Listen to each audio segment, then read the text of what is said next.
A lot of shit comes up that people would want to vote on, like the bailouts, the war, all things of this nature. There's a lot of things that people would like that's going to affect us. We would like to vote on this, but you don't get to vote on it.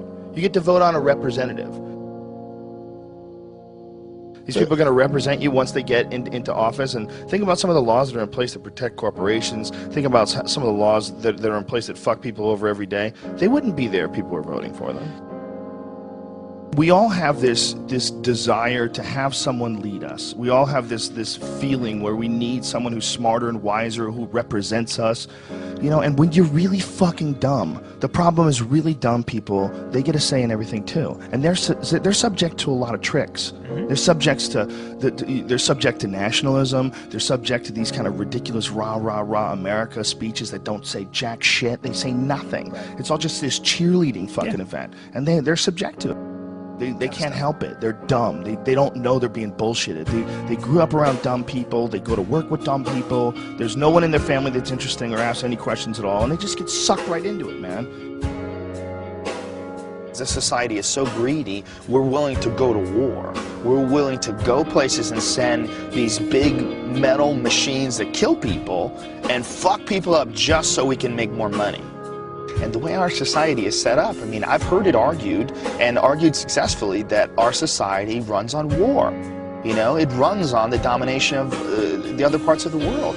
And literally, that's the only way you can control a gigantic chunk of the globe. You have to keep everybody down, you know, and that's what our society is based on. We can't be fighting over each other because, you know, this guy's like 1 million people die in Iraq, and everybody goes, hey, as long as it doesn't happen over here. But it is, that is over here. It's just over here, over there. It's the same thing. It's some people you don't know that were born somewhere else who fucking got jacked. You get trapped in that whole idea of, you know, this is my team, these are my people, and, you know, someone fucking plays a country music song and throws up a flag, and I'm in. Fuck it. It feels good. Feels good to be in, right? Feels good to be, God bless America. Feels good. Singing around with a bunch of other people and you're all drinking. We're the fucking baddest motherfuckers on the planet. Woo! And that's how people get recruited.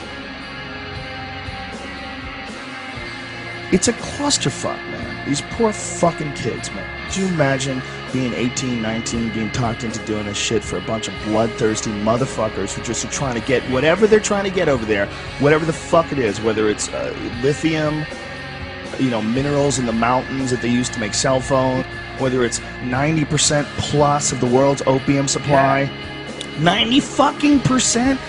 That is a multi-billion-dollar business. And if you think these fucking industrialist cocksuckers that are running the world are going to leave that money behind, you're fucking crazy.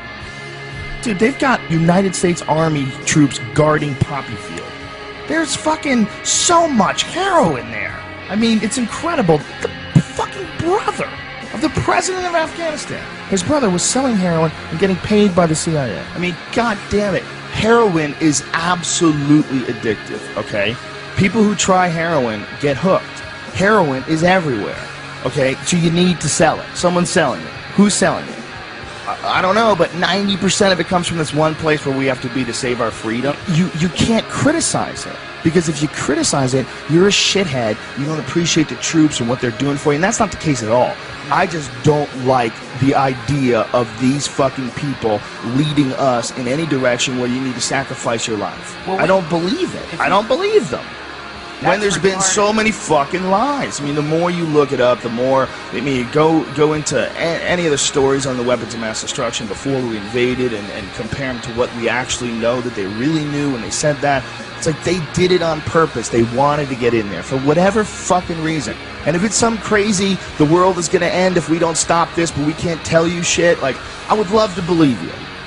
I would love to believe that the reason why you're not telling us exactly what the fuck is going on is because you're really protecting us from some insanely evil thing that if we knew about it, society would collapse. But our strong, brave, powerful leaders are going to guide us without our knowledge. I would love to believe you. If you weren't all full of shit. We're going to to have to step back and look at it all in a different way. And I don't think you're going to get that from just voting for president and dealing with all this nonsense that we have right now with the two-party system. It's just, we're spinning our wheels. We're not getting any traction. This is all nonsense. It's the same nonsense with Obama that we dealt with Bush. Special interest groups controlling what people say and do and what direction the country goes in and save us from the bad guys. Just shut the fuck up, man. It's the same nonsense. Operation Northwoods was something that was plotted out during the 1960s, signed by the Joint Chiefs of Staff, where they were going to fake terrorist attacks on American civilians and blame it on the Cubans so we could go to war with Cuba. It involved a bunch of shit, like blowing up a jetliner. They were going to have a drone jetliner and blow it up and say that people died on it, and this was going to get everybody fired up about going to war with Cuba. They were even going to attack Guantanamo Bay. They were going to arm Cuban friendlies to attack Guantanamo Bay so that we would have to go to war with Cuba. This is like our own government. They plotted this out. This is like real shit. I remember when I saw JFK, the Oliver Stone movie, and that was like part of the premise that JFK, that Oliver Stone was pushing in this film, is that they killed JFK because they wanted to stay in Vietnam because they were making a lot of money in Vietnam. And I remember at the time seeing that movie going, that is absolutely ridiculous. Who the fuck believes that? Are they going to start wars and keep wars going just so that they can make money, even though it's not a real war, it's not a just war? Nobody wants to go to war. That's stupid hippie bullshit. Well, as I got older and I started investigating history, you know, from way back to Vietnam, to the Gulf of Tonkin, to all the shit that happened when Kennedy and Nixon were in office, to all the shit that happened with Reagan and the Contras in Nicaragua and the Sandinistas, and all the different various things that have happened in human history where it's clear that the United States is, you know, we're fucking around with all kinds of things all the time to make money. And that there's a bunch of people that are profiting off of war. And then they're not just profiting like a little bit of money here and there. You know, you look at like what's going on with like how much money Halliburton made from the war. We're talking like billions and billions of dollars. That's like real money. This Eisenhower leaving office, and he's giving a speech warning the American people about the power of the military-industrial complex. You know, when you watch that, you're like, well, here is a sitting president who's leaving office, but the most important thing that he wants to tell people is that you have to be careful because there's a machine here that wants to go to war. There's a business behind going to other countries and fucking people up and taking their shit. And they come up with reasons to do this.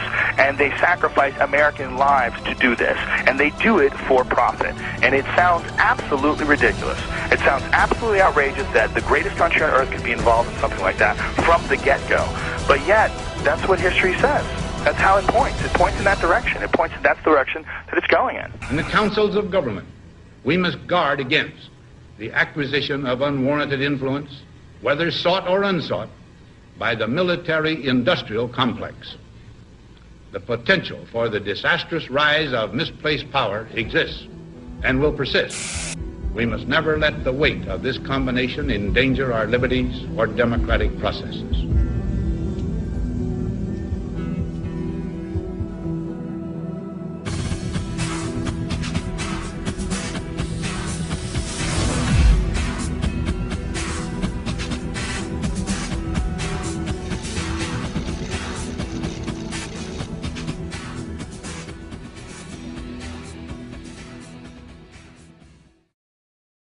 Tower 7 disturbs me the most. That Tower 7 just went whoosh, just like a controlled demolition.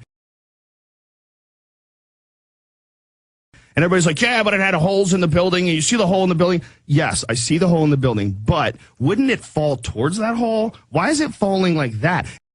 That doesn't make sense to me with Tower 7. The way Tower 7 fell, it just kinked in the middle and fell down free fall speed. Almost. I mean, everybody they'll nitpick at you. Oh, it was 1/10 of a second slower than free fall. Even if it was just close to free fall, that's crazy. There was no resistance. It just gave up. Why wouldn't it wiggle and collapse towards where it got jacked? It just seems like a controlled demolition. That bothers me.